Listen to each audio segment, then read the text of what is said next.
Hello everyone, welcome to the 225 Literary and Jury Charge.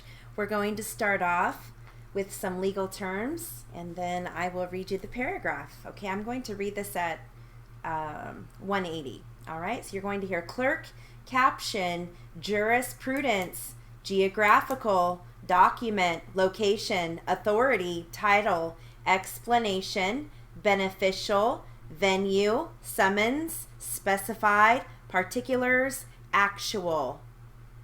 All right, here's your paragraph.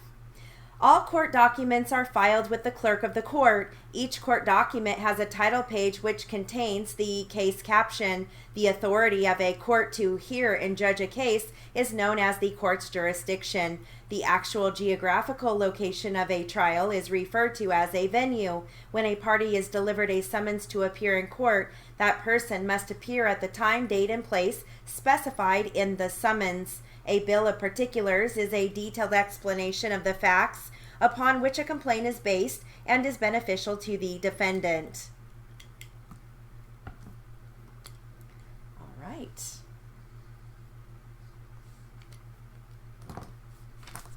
Moving right into an excerpt from Don't Sweat the Small Stuff. This is called Be Aware of the Snowball Effect of Your Thinking.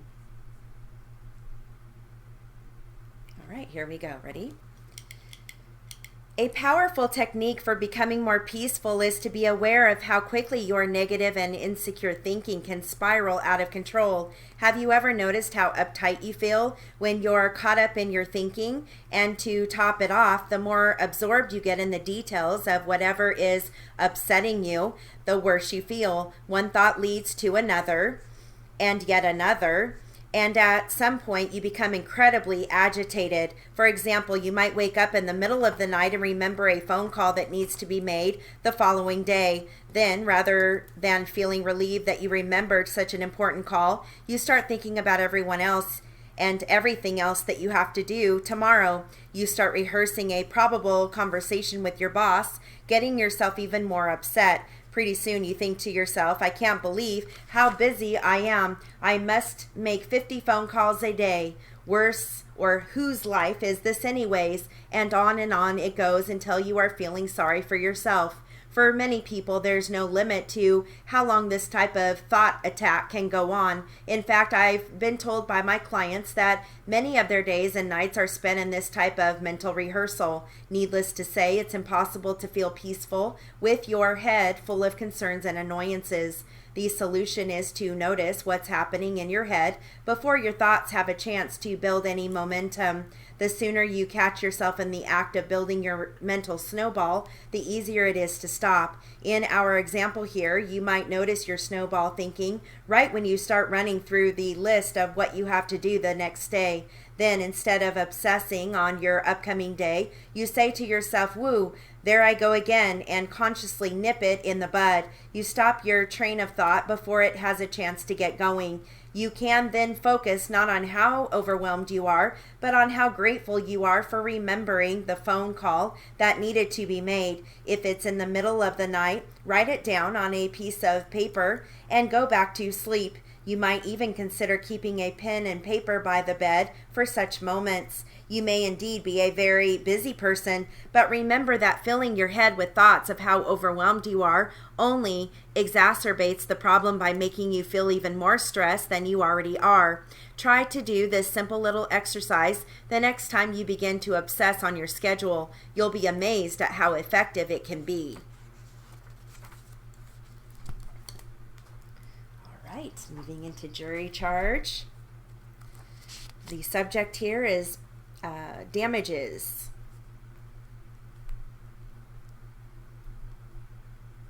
And you are going to hear pecuniary, and there's a brief for that. It's P long UN. Pecuniary, P long UN. Here we go. I will read this at 200. Ladies and gentlemen, the court instructs the jury that just compensation must be determined upon the evidence under the instructions of the court and not upon the statements of counsel outside of the evidence, if any such statements have been made. Furthermore, you are not bound to believe anything to be a fact simply because a witness stated it to be so, provided you believe from all the evidence that such witness is mistaken or has testified falsely as to such fact. The damages, if any, is to be awarded to the plaintiff are solely by way of compensation for pecuniary loss suffered by the parents of the deceased. You can allow no damages for pain and suffering of the deceased, nor can you allow any damages for the grief or mental suffering of the parents caused by the death of their son. The test is, in view of all of the facts shown by the evidence, what was the probable pecuniary interest of the parents in the continuation of the life of the deceased? Under the law, a probable estimate may be arrived at by taking into account the occupation of the deceased and the income which he enjoyed, his health, age, and the probable duration of life of the survivors. Also, the talents of the deceased, his habits of industry, his success in life, and the amount of aid in money or services which he was accustomed to furnish to his parents. This estimate you will arrive at from the evidence in the case. The parents had a legal claim upon the deceased for their support, and it is presumed that they suffered some pecuniary loss. The amount of such loss is for the jury to determine. If the plaintiff is entitled to recover in this case, he is entitled to recover in addition to the pecuniary loss already referred to, the reasonable value of doctor bills, funeral expenses, and all other disbursements paid out as a result of the death.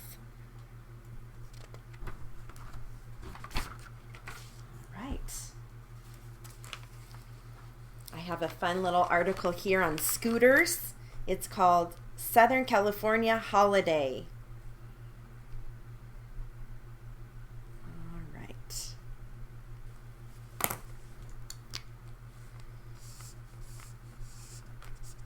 Here we go.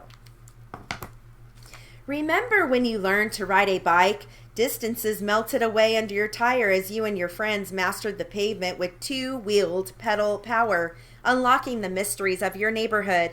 At a few years of age, some mechanical sophistication, and a piggy bank full of allowance money, and you might have been given in to motor scooter madness.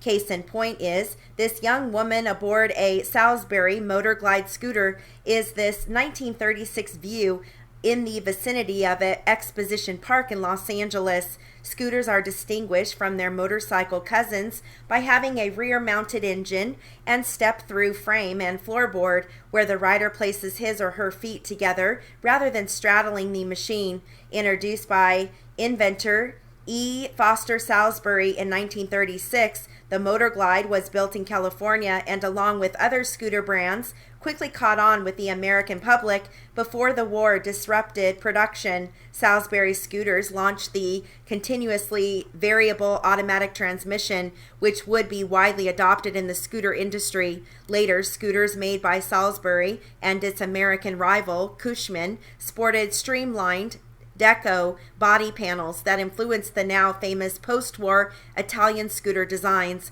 Product placement in film has fed scooter mania over the years, with notable star turns in the 1953 movie Roman Holiday and its famous Vespa scooter scene with Audrey Hepburn and Gregory Peck, and Quadrophenia, the 1979 British film of 1960s teen angst between scooter rivals and mods and the rockers, who rode Lambrettas and Vespins, respectively. More recently, French animal control agent Captain Chantal Dubois exhibited magnificent scooter skills in Madagascar 3, Europe's Most Wanted.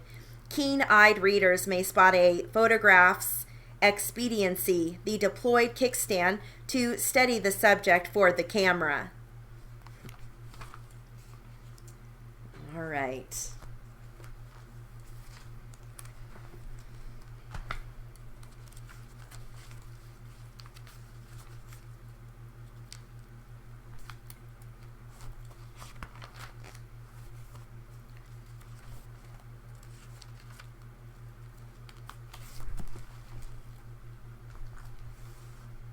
I have some Latin and French words. I'm going to give you those, and then I will read you your paragraph.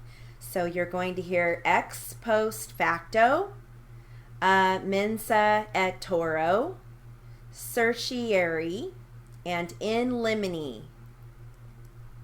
Right? And here's your paragraph. I'm going to read this at 180. We'll consider this literary. Here we go. Mensa et toro means a legal separation. Several states, including California, use the term separate maintenance rather than a mensa et toro. A writ of certiorari is an order requiring a review or inquiry and is exercised in an appellate proceeding. Certiorari is often shortened to cert. Ex post facto means after the fact. An ex post facto law is a doctrine that makes an act a crime after the act has been performed. A mensa et toro means from bed and board. Ex post facto laws are generally prohibited by the Constitution. In limine means on the threshold or about to happen. A motion made at the outset of a trial is a motion in limine. All right. We're doing on time. Perfect. All right. So I've got an article here on El Cerrito PD trains 870th MPs. There we go. I will read this at 180. Stop, military police, get your hands in the air, barks an 870th Military Police MP company soldier, cautiously aiming his pistol at a hooded suspect rushing out of a building. The robbery suspect surrenders, his arms in the air, and is ordered to lay face down on the ground. The MP reholsters his pistol and crouches over the suspect to search for contraband, while cold rain relentlessly pelts the MP and his partner, mixing with warm droplets of sweat and fogging up his glasses. The procedural search seems to go well, until all of a sudden, got a gun, the MP shouts, grasping a pistol hidden in the suspect's pocket. The MP immediately secures the weapon, grabs the suspect's wrists, and places him under arrest. This was the scene February 28 when soldiers of the Pittsburgh, California-based 870th MP Company received civilian law enforcement training from the El Cerrito Police Department. The training included responding to a robbery in progress alarm, a high-risk pedestrian stop, a pedestrian encounter, a building alarm, a traffic stop, and a high-risk vehicle stop. The MPs partnered into teams and rotated through 6 scenarios throughout the day, tactically handling artificial pistols and rifles. Each scenario involved at least one suspect or bystander, and MPs utilize official El Cerrito PD patrol vehicles. After each scenario, police instructors critiqued each team's response and demonstrated methods for improvement. Special emphasis was placed on following proper safety procedures, such as how to avoid endangering a fellow officer while clearing an area.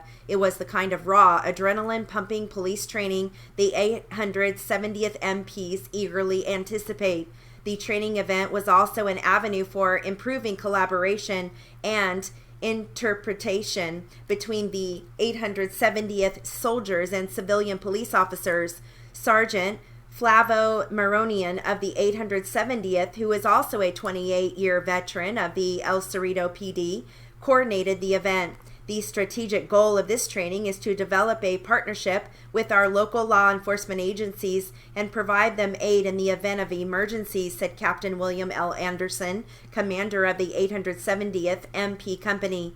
It is important for our soldiers to understand their roles as a support element to civil authorities. The interaction and additional training between us and the police departments shows our involvement in our communities as a working team. This fosters a positive relationship which can help our quick reaction force operation.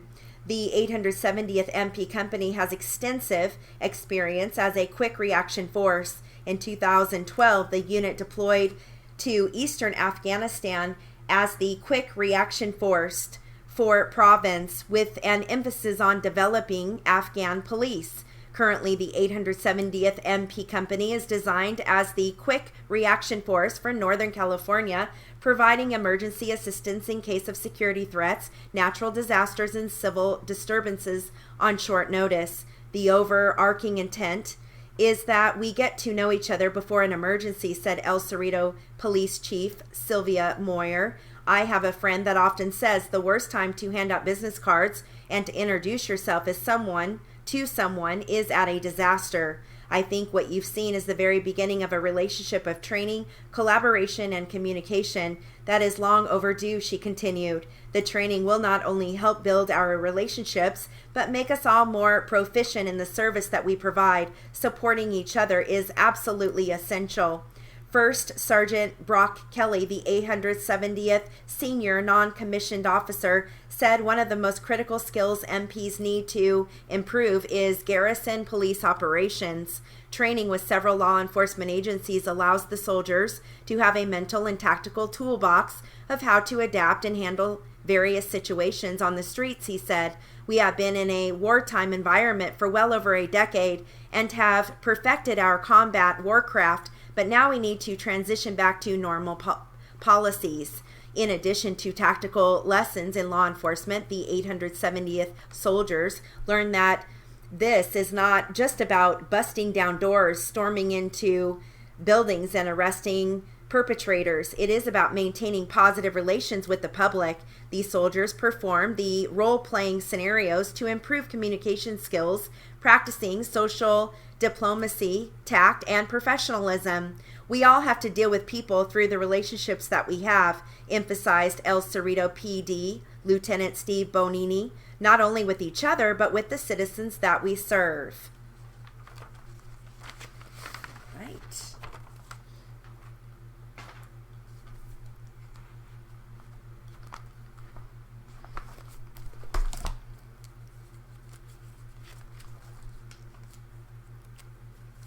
See here. I'm going to give you some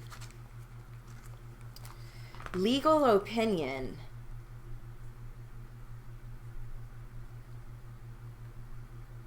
All right. I will read this. I'll read this at 200, okay? Because it is a type of jury charge. All right. Here we go. Ready? We must determine if diminished capacity existed. A careful examination of the evidence and all of the intervening circumstances is necessary. If you find from the evidence at hand that at the time of the alleged crime, the defendant, Clark Pearson, had substantially reduced mental capacity, whether it was caused by mental illness, mental defect, intoxication, drugs, or any other cause, you must consider what effect, if there was any, this diminished capacity had on Clark Pearson's ability to form any of the specific mental states that are necessary elements of murder and voluntary manslaughter. If you do find that Clark Pearson's mental capacity was diminished to any extent, where you have a reasonable doubt whether he did, maturely and reasonably, premeditate or deliberate and consciously reflect upon the gravity of the contemplated act, or form an intent to kill, you cannot find him guilty of deliberate and premeditated murder in the first degree. Therefore, if you do find that the defendant's mental capacity was diminished to the extent that you have even the slightest reasonable doubt whether he was able to form the mental states constituting either express or implied malice aforethought, you cannot find him guilty of murder of either the first or second degree. Furthermore, if you have any reasonable doubt whether he was able to form an intention unlawfully to kill a human being, or as to whether he was aware of the laws of society imposed on him not to commit acts which involve the risk of grave bodily injury or death, or whether he did act despite that awareness, you cannot find that he harbored and expressed malice. Furthermore, if you have a reasonable doubt whether Mr. Pearson's acts were done for an obvious antisocial purpose, or whether he was aware of the duty society imposes on him not to commit acts which involve the risk of grave bodily injury or death, or whether he did act despite this awareness, you cannot find that he harbored an unqualified implied malice. If you find that as a result of any mental illness, mental defect, drugs, or intoxication. Mr. Pearson's mental capacity was diminished to the extent that he neither harbored a malice aforethought nor had an intent to kill at the time the alleged crime was committed. Then either murder or voluntary manslaughter is not a possibility.